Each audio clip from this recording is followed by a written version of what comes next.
चलिए अब आगे बढ़ते हुए बात करेंगे पश्चिम बंगाल में मतगणना से पहले बंगाल में आधी रात को हुआ है हंगामा। जी हाँ, मैं आपको वो सीसीटीवी फुटेज भी इस खबर के साथ अटैच कर चुकी हूँ कि आखिर में वो हंगामा क्यों हुआ गया है पश्चिम बंगाल में मतगणना से, वो भी 3 दिन मात्र पहले। कल रात 30 तारीख की रात को टीएमसी ने धरना दिया स्टोर रूम के बाहर। यही नहीं, ममता बनर्जी भी वहां पर पहुंच चुकी थी।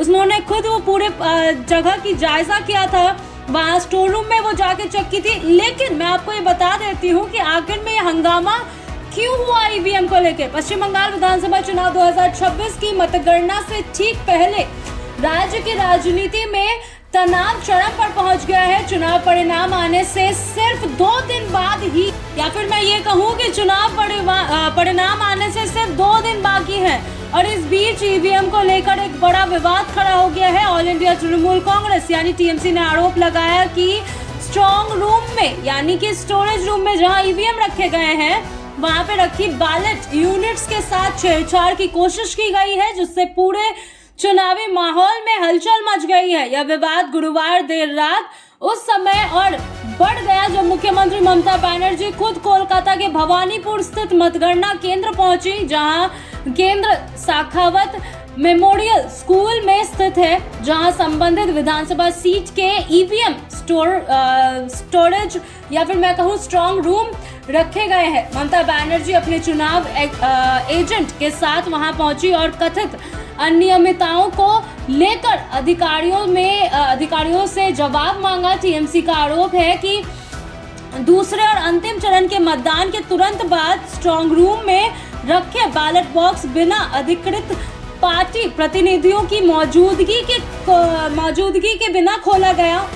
यानी कि पार्टी ने इसे गंभीर उल्लंघन बताते हुए कहा कि यह चुनाव प्रक्रिया की पारदर्शिता पर सवाल खड़ा करता है। इन आरोपों के बाद पार्टी कार्यकर्ताओं ने मौका पर ही धरना प्रदर्शन शुरू कर दिया, जिससे माहौल और ज्यादा तनावपूर्ण हो गया है। और इसी सब के बीच मुख्यमंत्री ममता बनर्जी लगभग 4 घंटे तक स्ट्रॉन्ग रूम के अंदर रही और रात करीब 12:07 बाहर आई। बाहर आकर उन्होंने कड़े तेवर में चेतावनी दी कि मतगणना प्रक्रिया में किसी भी तरह की गड़बड़ी को बर्दाश्त नहीं किया जाएगा। उन्होंने स्पष्ट कहा कि लोकतंत्र में जनता के वोट की सुरक्षा सर्वोपरि है और किसी भी कीमत पर इसे प्रभावित नहीं होने दिया जाएगा। ममता बनर्जी ने मीडिया से बातचीत में कहा कि या तो उम्मीदवार या उसका एक एजेंट ऊपर मौजूद रह सकता है। मैंने मीडिया के लिए सीसीटीवी कैमरे लगाने का भी सुझाव दिया है। उन्होंने पारदर्शिता बढ़ाने के लिए यह कदम जरूरी बताते हुए कहा कि किसी भी तरह की शंकों को दूर किया जा सके। उन्होंने यह भी आरोप लगाया कि उन्होंने शुरुआत में केंद्रीय बलों द्वारा स्ट्रॉन्ग रूम में प्रवेश की अनुमति नहीं दी गई। इस पर उन्होंने कड़ी नाराजगी जताते हुए कहा कि यदि मतगणना प्रक्रिया में छेड़छाड़ की कोई भी साजिश सामने आती है तो उसे किसी भी हाल में स्वीकार नहीं किया जाएगा। उनका यह बयान साफ संकेत है कि टीएमसी इस मुद्दे को लेकर पूरी तरह सतर्क और आक्रामक रुख अपना चुकी है। इस पूरे घटनाक्रम ने पश्चिम बंगाल की राजनीति में एक नया मोड़ ला दिया है। जहां एक और टीएमसी चुनाव प्रक्रिया की निष्पक्षता पर सवाल उठा रही है, तो वही दूसरी ओर विपक्ष दल इन आरोपों को राजनीतिक रणनीति करार दे रहे हैं। हालांकि चुनाव आयोग और प्रशासनिक अधिकारियों की ओर से अब तक इस मामले में किसी गड़बड़ी की पुष्टि नहीं की गई है। विशेषज्ञों का मानना है कि मतगणना से पहले इस तरह के आरोप प्रत्यारोप चुनावी दबाव और रणनीतिक अनिश्चितों का हिस्सा होते हैं।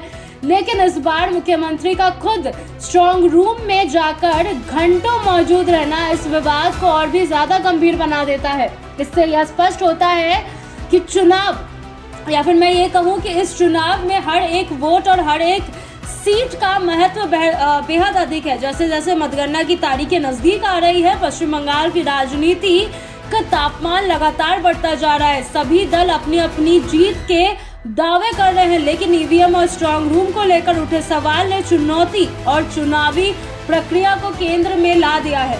अब सबकी नजर मतगणना के दिन पर टिकी हुई है, जहां यह तय होगा कि इन आरोपों का असर नतीजों पर पड़ता है या नहीं।